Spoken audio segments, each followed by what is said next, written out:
Stano star. जय हिंद साथियों, स्वागत है आपका आपके अपने YouTube चैनल स्टेनो स्टार में। और आज हम जो है पढ़ने वाले हैं क्रिया। तो यहाँ पर आपको दिख रहा होगा क्रिया को हम पढ़ने वाले हैं, जिसे इंग्लिश में वर्ब कहते हैं। ये क्रिया के बारे में आप जानते होंगे, है ना। तो इसको थोड़ा पढ़ लेते हैं। अब देखिए यहाँ पर शॉर्ट हैंड में जो हम क्रिया पढ़ रहे हैं, क्यों पढ़ रहे हैं, देखिए इसको इस बात को बताएगा भी ये, लेकिन समझते हैं। हमने संधि विच्छेद पढ़े ना, अभी इससे पहले पढ़े होंगे। जिसने नहीं पढ़े वह वीडियो देख सकता है, हमने पढ़ा रखे हैं। तो संधि विच्छेद हमने इसलिए पढ़े क्योंकि हम इसकी जो शॉर्ट हैंड की गति है उसको बढ़ा सकें, और जो लंबे या बड़े शब्द हैं उनको थोड़ा शॉर्ट करके लिख सकें। तो इसलिए ये यहाँ पर भी क्रिया का प्रयोग किया गया है। क्रिया को हम इसलिए पढ़ना जो है पर सीखेंगे, है ना। चलिए शुरू करते हैं। लिखा हुआ है काम के करने या होने को क्रिया कहते हैं। देखिए काम के करने या होने को क्रिया कहते हैं। क्रिया के बारे में आप समझ गए होंगे और पहले से आप जानते होंगे। जैसे कि यहाँ पर लिखा है राम, ठीक है, राम पढ़ता है। मैं एक बार लिख लेता हूँ, राम पढ़ता है। तो यहाँ पर जो राम क्या है, हमारा करता है, यानी कि सब्जेक्ट है ना। और पढ़ता जो है क्या, देखिए अब राम क्या कर रहा है, इससे यदि हम क्वेश्चन करेंगे क्या कर रहा है, पढ़ रहा है। तो पढ़ना क्या हो गया हमारे यहाँ पर एक क्रिया हो गई कि वह पढ़ रहा है। तो करने कर रहा है, वह क्या कर रहा है, पढ़ रहा है। या होना, होने को, ठीक है, क्या कहते हैं हम, क्रिया कहते हैं। और ये हमारी वर्ब हो गई क्रिया, ठीक है। अब यहाँ पर ऑब्जेक्ट नहीं है, लेकिन यदि हमें ऑब्जेक्ट का पता करना होता है तो हम कैसे करते हैं, यदि हम इसी क्रिया से कन्फर्म करते हैं कि वह क्या पढ़ रहा है।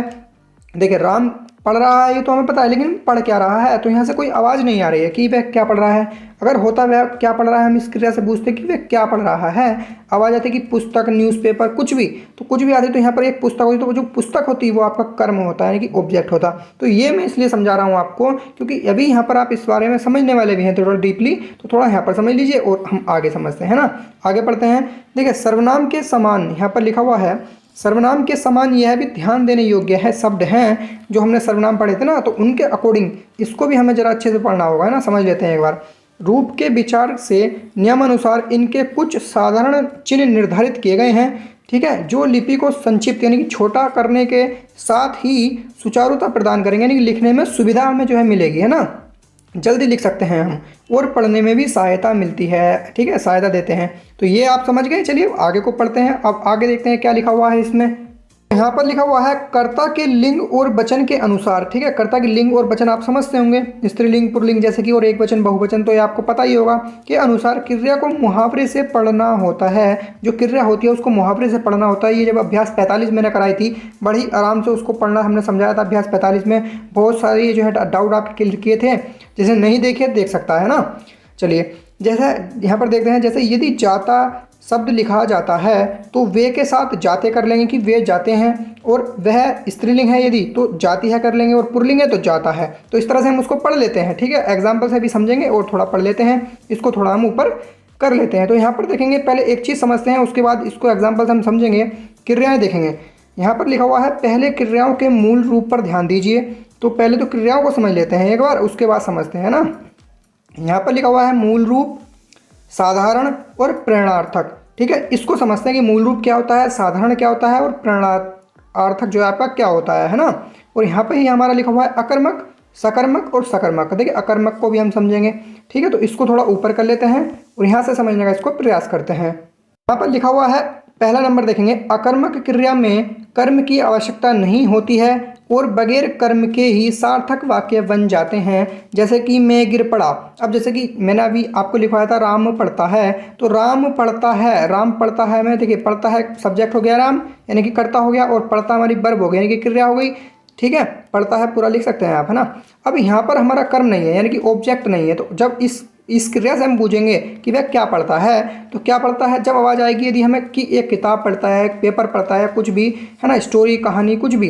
तो यहाँ पर यदि इससे पूछने पर कोई आवाज़ आती है कि हाँ वह चीज़ पढ़ रहा है, हमें आंसर मिलता है इससे क्वेश्चन करने पर, तो वह ऑब्जेक्ट होता है, यानी कि कर्म होता है। जब यहाँ पर कर्म नहीं होगा तो वह हमारे क्या होगी, अकर्मक क्रिया होगी। और यहाँ पर कर्म यदि होगा तो हमारी सकर्मक क्रिया होगी। दो डाउट आपके क्लियर हो गए। अब इसको ऊपर वाले एग्जाम्पल से भी हम समझ लेते हैं। जैसे कि देखिए मैं गिर पड़ा। अब मैं तो हो गया हमारा सब्जेक्ट, और मैंने बताया था कि वर्ब जो होती है अधिकतर जो है आपको हिंदी में वर्ब अधिकतर सबसे लास्ट में आपको देखने को मिलेगी, और इंग्लिश में जो है बीच में मिलती है, ऑब्जेक्ट पीछे और सब्जेक्ट आगे होता है, ठीक है। इसमें हिंदी में क्या होता है, वर्ब पीछे और सब्जेक्ट आगे, ऑब्जेक्ट यहाँ पर, इन दोनों के जो है चेंज हो जाते हैं स्थान, सब्जेक्ट अपनी जगह ही रहता है, ठीक है। अब देखिए यहाँ पर मैं गिर पड़ा, तो मैं गिर पड़ा का हम क्या करेंगे दोस्तों, इस पड़ा से पूछेंगे कि वे कहाँ गिर पड़ा। तो यहाँ पर आवाज़ नहीं आई कि हाँ वे मैदान में गिर पड़ा, वे बगीचे में, कहीं पर भी गिर पड़ा। यहाँ से हमें कोई उत्तर नहीं मिला, यानी कि ये क्या है, अकर्मक क्रिया है। यहाँ पर किसी भी ऑब्जेक्ट का प्रयोग नहीं किया गया है। मैं गिर पड़ा, स्वयं गिर गया वे, ठीक है, अपने आप गिर गया, किसी से कोई उसका मतलब नहीं रहा, किस जगह पर गिरा इसका भी हमें पता नहीं। तो ये होती है हमारी अकर्मक क्रिया, जिसमें कर्म नहीं होता, जिसमें ऑब्जेक्ट नहीं होता है, ठीक है। अब आगे चलते हैं, दूसरा नंबर समझते हैं। यहाँ पर लिखा हुआ है सकर्मक क्रिया में कर्म की आवश्यकता होती है। सकर्मक क्रिया वह क्रिया होती है जिसमें कर्म 101% होगा और बगैर कर्म के सार्थक वाक्य नहीं बन सकते हैं। बिना कर्म के कोई भी वाक्य सार्थक वाक्य नहीं होता है। जैसे कि देखिए, अब यहाँ पर होता राम पढ़ता है, हमने सिखाया, यहाँ से कल राम एक पुस्तक पढ़ता है, तो एक पुस्तक हमारी वहाँ पर कर्म हो गई थी। इसी से समझते हैं, जैसे कि मैंने आम खाया। अब इस मैंने खाया को लिख दें तो हमारी अकर्मक हो जाएगी। यदि हम लिखेंगे मैंने आम खाया, इस खाया से पूछेंगे कि क्या खाया, तो उसने आम खाया। हमें यहाँ से उत्तर मिल गया इस क्वेश्चन का, जो हमने वर्ब से प्रश्न किया उसका आंसर हमें उत्तर मिल गया। तो यहाँ पर हमारी क्या है, आम। तो आम क्या हो गया, हमारा कर्म हो गया। और कर्म हमेशा हिंदी में अधिकतर बीच में मिलता है, ठीक है। ऐसा नहीं है कि मिलेगा ही, अधिकांश बता रहा हूँ मैं आपको, बड़े सेंटेंस में हो सकता है नहीं भी मिले, है ना। तो ये जब हमें कर्म मिल जाता है बीच में, ठीक है, तो वो हमारी होती है सकर्मक क्रियाएं, ठीक है। अब देखिए, यहाँ पर मैं गिर पड़ा था और मैंने आम खाया, तो क्या खाया, आम खाया, ठीक है। तो यहाँ कुछ ना कुछ उसने खाया, तो उसने यहाँ पर जब गिरा था कुछ नहीं था, लेकिन यहाँ कहीं ना कहीं उसने और कुछ भी किया, उसके आगे कुछ खाया। तो जब हमें ऑब्जेक्ट मिल जाता है, कर्म किया उसने कुछ, ठीक है, तो हमारा वहाँ पर क्या होती है, सकर्मक क्रिया। अब जो है प्रेरणार्थक को समझ लेते हैं। तो प्रेरणार्थक क्रिया से जाना जाता है कि कर्ता किसी दूसरे से काम लेता है। देखिए, प्रेरणार्थक से ही हमें इस शब्द से ही पता चल जाता है कि प्रेरणा देकर हम किसी को कुछ काम करवाते हैं या उससे लेकर, इस तरह से यदि है तो यानी कि प्रेरणा से ही पता चला कि प्रेरणार्थक क्या होंगी, वे क्रियाएं होंगी जो कि दूसरे से करवाई जाएंगी। तो किसी दूसरे से काम लिया जाता है उसमें, ठीक है। जैसे कि वह दीवार, ये दीवार है, दीवार मजदूरों से गिरवाता है, वह दीवार। अब देखिए, वह हो गया सब्जेक्ट, ठीक है। अब गिरवाता है क्या, गिरवाता है क्या, दीवार, तो कर्म भी है इसमें, ठीक है। अब किससे गिरवाता है, अब इससे यदि हम इसी से पूछेंगे कि किससे दीवार तो गिरवा रहा है, लेकिन किससे, दूसरों से, यानी कि दूसरे कौन है यहाँ पर, मजदूर। तो ये मजदूर जो है दूसरों से काम करा रहा है, करता है यहाँ पर देखेंगे वह। अब इस दीवार को, ये सब्जेक्ट जो है हमारा वह, ये तो नहीं गिरा रहा ना, ये किससे गिरवा रहा है, ये मजदूरों से गिरवा रहा है। इन्हें प्रेरणा देकर या इन्हें पैसे देकर, मतलब किसी भी तरह से काम किससे करवा रहा है, मजदूरों से। तो जब दूसरों से काम किया जाता है तो वहाँ पर हमारी प्रेरणार्थक क्रियाएं होती हैं। ये बड़ा ही डीपली आपको समझने का टॉपिक था, इनको आप समझ गए होंगे। चलिए अब आगे बढ़ते हैं, है ना। देखिए, अब छोटा सा टॉपिक है एकदम, आप समझ जाएंगे, बस अब ज़्यादा बड़ी बात यहाँ पर नहीं रही है। अब देखते हैं, यहाँ पर लिखा हुआ है खाना, ठीक है, यहाँ पर समझेंगे। यहाँ पर देखेंगे, यहाँ पर खाना इस तरह से लिखा हुआ है, तो ये खाना है, ठीक है। खाना क्या है, हमारी अकर्मक क्रिया है, क्योंकि इसको खाना को सिर्फ खाना यानी कि भोजन है, सिर्फ कुछ नहीं है। लेकिन खिलाना ये हमारी हो जाएगी सकर्मक, और खिलवाना, ये खिलवाना यानी कि किसी दूसरे के द्वारा खिलवाएगा ना वो, तो ये हमारी हो जाएगी प्रेरणार्थक, यहाँ पर लिखा हुआ भी है, ठीक है, इस तरह से। तो ये सकर्मक होती हैं, लेकिन देखिए जो हमारी ये होती है ना सकर्मक वाली, जो ये होती है प्रेरणार्थक वाली, और साधारण वाली जो होती है वे हमारी दोनों सकर्मक होती हैं। लेकिन मूल रूप जो होता है वो हमारा सिर्फ अकर्मक होता है। मूल रूप का मतलब ये हो गया, उसमें आपको ना नहीं मिलेगा, वो ऑब्जेक्ट के रूप में काम कर सकता है, ठीक है, या सब्जेक्ट तो करेगा नहीं, ऑब्जेक्ट के रूप में काम करेगा मूल रूप, ठीक है। और इसी से यदि मूल रूप से हम बनाते हैं ना लगाकर अधिकतर या ता लगाकर, हमारी क्या बन जाती है, वर्ब, तो वो हमारी सकर्मक हो जाती हैं, ठीक है। तो ये बात आप समझ गए होंगे ना, क्रियाएं बन जाती हैं अच्छी सी एक। अब चलते हैं आगे।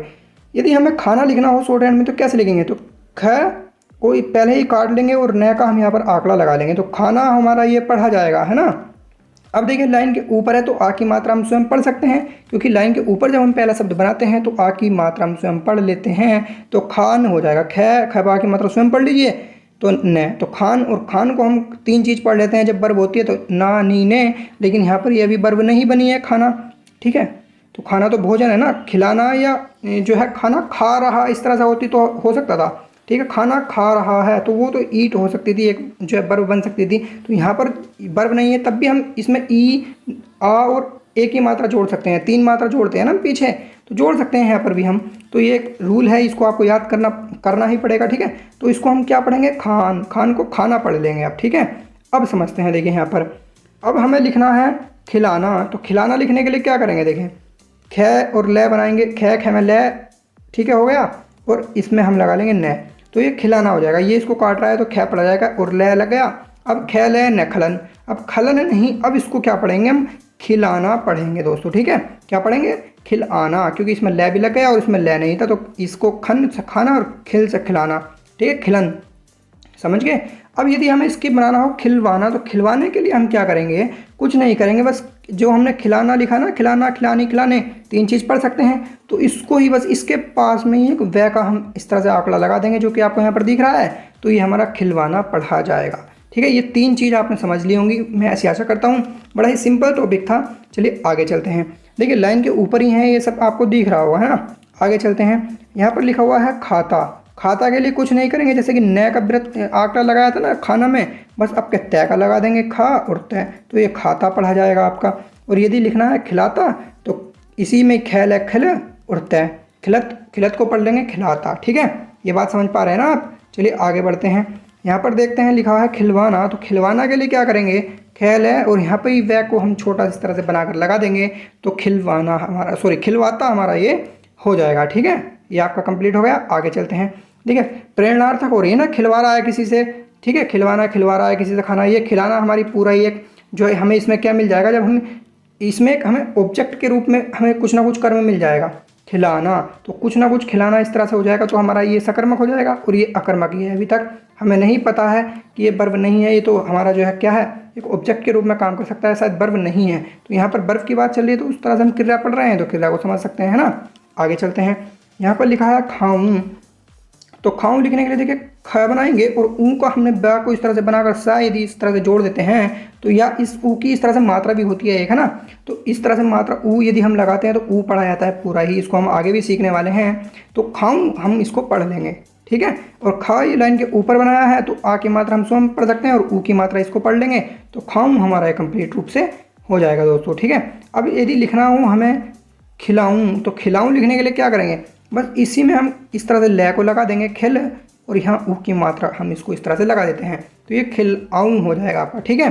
अब आप समझ रहे। अभी हमें लिखना हो खिलवाऊं, तो खिलवाऊं लिखने के लिए इस तरह से ख और ले बनाएंगे, खिल और यहाँ पे ही वह लगा देंगे खिलवाऊं, या इसको ऊ की मात्रा हम पढ़ते हैं ना, इस तरह से बनाते हैं, तो लास्ट में या कहीं पर भी तो इस तरह से हम लास्ट में बनाते हैं, ऊ की मात्रा स्वयं पड़ जाती है, ये ऊ की मात्रा होती है खिलवाऊं। और वाह यदि इसमें जोड़ना है तो आप इसके साइड में भी रख सकते हैं, अन्यथा तो इसको पहले से ही हम जोड़ सकते हैं, खेल व और तो यहाँ इस तरह से बिल्कुल सही रहेगा, बाद में आपको जोड़ने की कोई आवश्यकता नहीं है इनकी तरह, ठीक है, क्योंकि ऊ की मात्रा बाद में आ रही है, तो सबसे लास्ट में हम वह में भी जोड़ सकते हैं, तो खिल और वह के बाद ऊ की मात्रा खिलवाऊं आपका कंप्लीट हो जाएगा। तो ये बात आपकी समझ में आ गई होगी ना।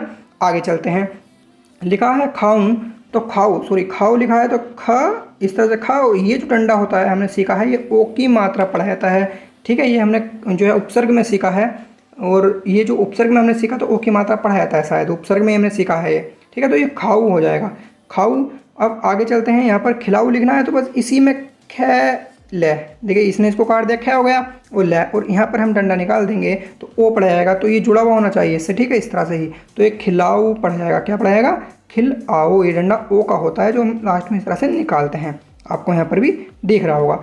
अब यदि लिखना है खिलवाओ, तो खिलवाओ लिखने के लिए देख इस तरह से ख को काट देंगे ले खिल, और इसको निकाल देंगे, तो ये डंडा पढ़ जाएगा वाओ का, ये इसको काट नहीं रहा है, क्योंकि पीछे जो ऐसे लगाते हैं ना पीछे भी, लेकिन ये अब हमने ओ का पढ़ लिया, क्योंकि हमने तो इसको शुरू में ही काट दिया, तो इससे आप डिस्टर्ब मत होना बिल्कुल भी।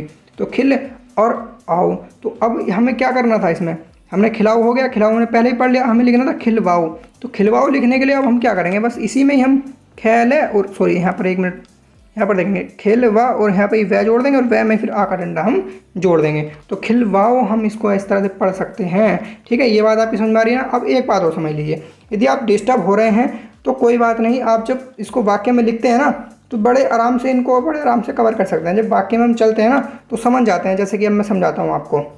जैसे कि मैं यहाँ पर लिख दूँ मैं, ठीक है, मैं, और यहाँ पर लिख दूँ पुस्तक, तो पुस्तक अब लिख दूँ पढ़, पढ़ के पीछे ऐसी क्या चीज़ लगाएं हम जो हमारा करेक्ट हो जाए, पुस्तक पढ़ता हूँ, मैं पुस्तक पढ़ता हूँ, या मैं पुस्तक पढ़ते हैं, या मैं पुस्तक पढ़ता हूँ, या सॉरी मैं पुस्तक पढ़ती हूँ। तो देखिए 2 चीज़ हो सकती हैं, तो मैं पुस्तक पढ़ता हूँ या पढ़ती हूँ, लेकिन पढ़ते हूँ नहीं हो सकती।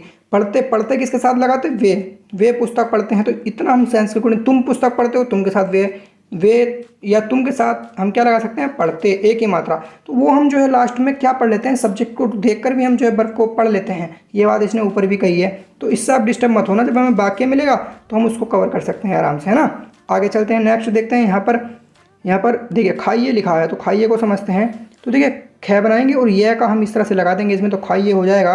और खिलाइए लिखना है तो ख ल खिल और ये लगा देंगे, खिलाइए हो जाएगा। यदि लिखना हो खिलवाइए तो खिलवाइए में ख बनाएंगे इस तरह से ऊपर काट के ल, और यहाँ पर वह, और वह में ही यह लगा देंगे तो खिलवाइए आपका ये हो जाएगा 3। ठीक है, इसी तरह से बड़े ही सिंपल हैं। आगे चलते हैं नेक्स्ट, खावे, खिलावे और खिलावे।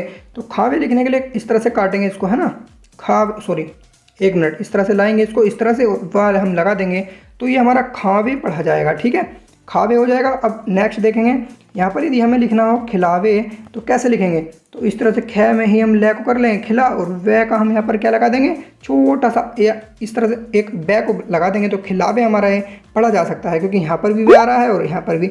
लेकिन यहाँ जो खिलावे है वो एक सगर्मक है, अपने आप में क्या है, ये साधारण वाली है। ठीक है, लेकिन खिलवावे, अब खिलवावे में क्या है, वो किसी और से खिलवाएगा, तो ये जो है प्रेरणार्थक है। तो इसमें 2 वह के अकॉर्डिंग आवाज़ आ रही है तो 2 वह लगा देंगे तो खिलव और वह, तो खिलवावे हमारा ये पढ़ा जाएगा। ठीक है, तो इस तरह से होते हैं, बड़ा ही सिंपल है, आप कर सकते हैं कवर। इनको स्वयं पूरे ही लिखे जा रहे हैं, कोई दिक्कत वाली बात नहीं है। अब और समझ लेते हैं, जैसे कि गिरना लिखना है।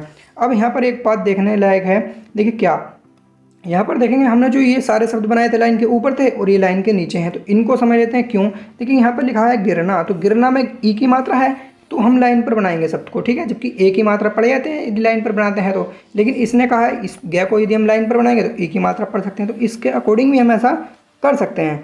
चलिए देखिए, यदि आप अंतर नहीं कर पा रहे हैं ना तो कर सकते हैं। देखिए इस जो हमारा पहला शब्द है इसको हम क्या कर सकते हैं, लाइन पर बना लीजिए, इनको लाइन के ऊपर बना लीजिए, सभी को, दोनों को, इनको। तो इस तरह से भी हम समझ सकते हैं, जैसे कि यहाँ पर क्या गया है अभी समझाता हूँ। इनको पहले वाले को जैसे गिराना है तो लाइन पर लिखा और ये दोनों लाइन के ऊपर हैं, तो हम इनमें अंतर स्पष्ट कर सकते हैं। जबकि देखिए क्यों, इसमें तो हम जो है बड़े आराम से अंतर कर सकते थे, इसलिए ऊपर कर सकते हैं, लेकिन इन दोनों में हम अंतर नहीं कर सकते हैं, क्योंकि देखिए ये भी इसी तरह से लिखा हुआ है और ये भी इसी तरह से लिखा हुआ है। तो अंतर स्पष्ट, यानी कि अंतर हम इसमें कर पाएँ कि हम इसको क्या पढ़ें और इसको क्या पढ़ें, तो इसको तो लाइन के पर बना लेते हैं और इसको लाइन के ऊपर बना लेते हैं, तो हम डिस्टर्ब नहीं होते हैं उस चीज़ से। ठीक है, आगे बढ़ते हैं। लिखा हुआ है गिरना, तो गिरना लिखने के लिए ग में रह गिर और न का आंकड़ा नीचे लगा देंगे, यानी कि पीछे, तो हमारा गिरन, और गिरन को हम गिरना पढ़ लेंगे। ठीक है, गिरन को क्या पढ़ लेंगे, गिरना हम पढ़ सकते हैं। चलिए आगे बढ़ते हैं। देखिए यहाँ पर देखेंगे, अब लिखना है फिर गिराना। अब ये जो गिराना है, ये गिराना कौन सा है, साधारण रूप है। साधारण रूप में क्या होता है, सकर्मक होते हैं, मतलब ऑब्जेक्ट होता है। तो जब ऑब्जेक्ट हमें मिलेगा गिराना, तो कहीं ना कहीं गिराया गया होगा वो किसी जगह पर, और गिरना वह स्वयं गिरा होगा। तो ठीक है, खाना यहाँ पर देखिए यहाँ पर समझेंगे, गिरना वह क्या हुआ होगा, स्वयं गिरा होगा, ये मूल रूप है। गिरना स्वयं गिरा होगा, और गिराना में कहीं ना कहीं कोई कर्म होगा, कहीं ना कहीं गिरा होगा, और गिरवाना में किसी के द्वारा गिरवाया गया होगा। ठीक है, तो ये चीज़ हमने ऊपर पढ़ ली है, तो इसको अंतर स्पष्ट कर सकते हैं हम। अब गिराना लिखना है तो गिराना को लाइन के ऊपर लिखेंगे तो आ की मात्रा पढ़ लेंगे। ठीक है, तो गिराना हम इसको लाइन के ऊपर, बस इसमें अंतर स्पष्ट करने के लिए यही है कि इसको लाइन के नीचे बना लीजिए तो गिरना, और लाइन के ऊपर बनाएंगे तो गिराना, बस इतना ही अंतर आप इसमें कर सकते हैं। नेक्स्ट लिखना है गिरवाना, तो गिरवाना में गैर है और न, और यहाँ पर वह का जो है एक छोटा सा आंकड़ा रख दीजिए, तो इस वह के साथ हम इसको गिरवाना पढ़ सकते हैं। ठीक है, ये बात आपकी समझ में आ रही होगी। आगे चलते हैं। लिखा हुआ है गिरता, तो गैर और तय। ठीक है, गरत, और गरत को हम लाइन पर बनाया है तो ई की मात्रा स्वयं लगा लीजिए, तो गिरत, और जब ये हमारी वर्ब बन जाएगी तो ताती ते हम स्वयं पढ़ सकते हैं, तो गिरता हमारा ये हो जाएगा। ठीक है, अब गिरता कहाँ लिखना है, गिराता, तो गिराता को बस आप लाइन, यहाँ लाइन पर है, इसको लाइन के ऊपर लिख लीजिए इसी चीज़ को, तो गिराता पढ़ा जाएगा। ठीक है, क्योंकि अब जो है गिराता कहीं ना कहीं ऑब्जेक्ट का रूप भी ले लेगा, जब ये वर्ब है ऑब्जेक्ट का रूप भी लिया जाएगा इसमें, तो ये सकर्मक हो जाएगी जब हम साधारण तौर पर इसको प्रयोग करेंगे। ठीक है, तो उसके अकॉर्डिंग अब देखते हैं गिरवाता, तो गिरवाता में बस इसी चीज़ के पास में वह लगा दीजिए तो गिरवाता हो जाएगा। तो बड़ा ही सिंपल टॉपिक है, कर सकते हैं बड़े ही आराम से आप इसको कवर। लिखा है गिरूँ, तो गिरूँ लिखने के लिए देखिए गै में रे और रे में ऊ की मात्रा लगा दीजिए हैं गिरूँ, तो गिर और गिरूँ हो जाएगा पूरा। लिखा है गिराऊँ, तो इसी को लाइन के ऊपर बना लीजिए। ठीक है, आपको दिख रहा होगा अंतर, तो गिराऊँ हो जाएगा। ठीक है, अब लिखना है गिरवाऊँ, किसी के द्वारा गिरवाएगा, ये प्रेरणार्थक है, तो यहाँ गिरवाऊँ के लिए हम क्या कर सकते हैं, गैर है और वह में ही हम ये, तो गिरवाऊँ, तो बहुत ही सिंपल है, आप कर सकते हैं आराम से। अब नेक्स्ट देखते हैं गिरिए, तो गिरिए, गिर और ये लगा दीजिए गिरिए। ठीक है, लाइन पर, और लाइन के ऊपर बनाएंगे तो क्या हो जाएगा, गिराइए, और इसी में वह जोड़कर बना देंगे लाइन के ऊपर, और वह में यह जोड़ देंगे तो गिरवाइए हो जाएगा। आपको यहाँ पर दिख रहा होगा, है ना, तो बड़ा ही ईजी है, कर सकते हैं आप समझाने की भी शायद आपको आवश्यकता नहीं है, समझ में आपके आ गया होगा। नेक्स्ट देखते हैं, यहाँ पर लिखा है गिरे। तो गिरे लिखने के लिए गे और रे गिरे लाइन पर बना देंगे, तो हम इसको गैर गर हो गया, और गर को एक ही मात्रा लगाकर पढ़ सकते हैं, तो गी तो हमें स्वयं पढ़ना ही होगा, तो गिर ए हो जाएगा। ठीक है, अब लिखना है गिरावे। तो गिरावे में हम इसी में बस लाइन के ऊपर बनाएंगे इसको और वह को जोड़ देंगे, तो गिरावे हो जाएगा। और लिखना है गिरवावे। तो गिरवा में गिर व और वह। ठीक है, और यहाँ पर गिरवावे में वह को जोड़ दिया, तो गिरवावे हो जाएगा। ठीक है, अब समझते हैं यहाँ पर क्या लिखा हुआ है। ऊपर क्रिया के दो रूप दिए गए हैं, एक सकर्मक क्रिया और दूसरी अकर्मक क्रिया से बनी हुई सकर्मक क्रिया। अकर्मक क्रिया से बनी हुई सकर्मक क्रिया थी, ये अकर्मक क्रिया थी, इसी से बनी थी हमारी ये वाली सकर्मक क्रिया। ये भी हमारी क्रिया थी और ये भी हमारी क्रिया थी। लेकिन जब मैंने ऊपर आपको बताया था खाना, तो वहाँ पर खाने में हम क्लियर नहीं हो पा रहे थे कि वो इस टाइम वर्ब का रूप ले रही है या ऑब्जेक्ट का, क्योंकि खाना हम ऑब्जेक्ट के रूप में भी कर सकते हैं, यानी कि भोजन को कर, अगर भोजन लिखें तो हम श्योर हो जाते हैं कि हाँ वही खाना है, मतलब क्या है, फूड है। लेकिन खाना खा रहा है इस तरह से आता है, तो हम जो खाना होता है उसको वहाँ पर फूड मानते हैं, और खा जो आता है वहाँ पर उसको वर्ब ईट मानते हैं, है ना। तो उस तरह से थोड़ा बहुत डाउट था, लेकिन इसने क्या कहा है कि ऊपर दो क्रियाओं के दो रूप थे, एक सकर्मक क्रिया थी जो कि ये वाली थी, और ठीक है एक थी अकर्मक, दूसरी थी अकर्मक क्रिया जो कि ये वाली थी, इधर वाली ये वाली जो चल रही थी हमारी, है ना। तो अकर्मक से ही क्रिया से ही बनी हुई सकर्मक क्रिया थी, इन्हीं से तो हमने बनाई ये सकर्मक। खाता से खिलाता और खिलाता से प्रेरणार्थक बनवा दी खिलवाता, तो इस तरह से बनी थी। तो इनको हम कैसे कर सकते हैं, बस इस इतना अंतर। यदि हमने लिखना हो खाता तो हम खाता इस तरह से लिख सकते हैं, लिखना हो खिलाता तो खैल है और ता खिलाता, लिखना हो खिलवाता तो इसी के बाद वह लगा लीजिए। तो बस ये चीज़ थी, एक मूल रूप से ही हमने क्रिया बनाई और क्रिया से प्रेरणार्थक बनाई, इसको ही हमें आज समझना था। तो ये जो है आप समझ गए होंगे। यहाँ पर और भी लिखा है, इनके रूप प्रेरणार्थक क्रिया से गर्दनदार दिखलाए जाते हैं। तो ये सब कुछ आपने समझ लिया है ना। तो ये छोटा सा टॉपिक था, बड़ा ही अच्छे से आप समझ में जो है आपके आ गया होगा। वीडियो यदि आपको पसंद आई हो और थोड़ा सा भी यदि आपको समझ में आया हो तो प्लीज़ लाइक करना। यदि आप हमारे चैनल पर नए हैं तो चैनल को सब्सक्राइब कर लेना और साथ ही बेल आइकन भी प्रेस कर लेना साथियों। जय हिंद। सब्सक्राइब कीजिए हमारे चैनल को और साथ ही बेल आइकन प्रेस कर दीजिए साथियों।